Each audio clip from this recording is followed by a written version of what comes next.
le manteau pour nous protéger du froid de l'hiver. Nous nous sommes évertués à construire des montagnes, de grandes montagnes pour briser le vent de l'hiver qui devrait s'abattre sur nos communautés.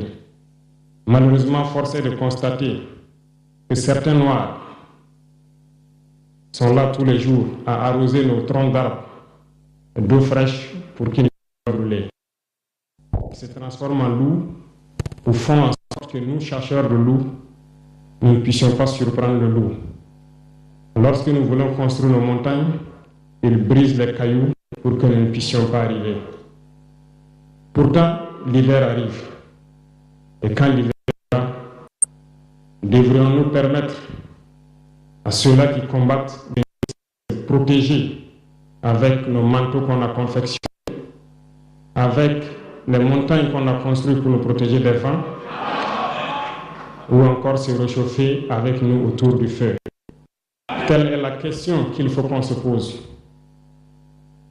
Qu'adviendra-t-il donc du panafricanisme quand l'hiver viendra? L'hiver viendra parce que la guerre se transporte en Afrique de l'Ouest. Les impérialistes font tout pour mettre l'Afrique de l'Ouest à feu et à sang. Mais du sommet de l'État jusqu'à certaines populations, soit nous faisons semblant de ne pas voir venir le danger, ou bien nous sommes nous-mêmes complices de ce qui va arriver. Le chaos pourrait s'installer. Je dis bien pourrait s'installer. Beaucoup de gens pourraient mourir. Nous allons nous entretuer de manière tellement atroce que pendant ce temps, ils seraient là à piller nos richesses, à imposer leur volonté. Et ceux qui vont survivre de cette tragédie n'auront que deux choix.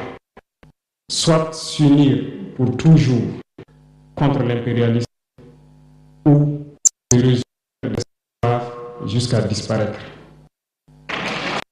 Il faut donc prémunir de l'hiver noir qui vient.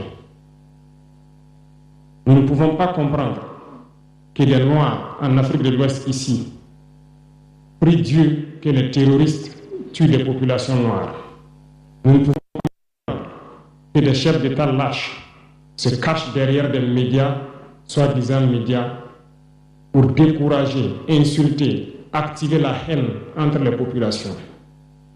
Ces individus qui sont sur leur plateau, qui tous les jours du matin au soir crachent leur venin toxique pour attiser la haine entre les communautés, ils sont généralement très vilains, avec leur gueule de musaraigne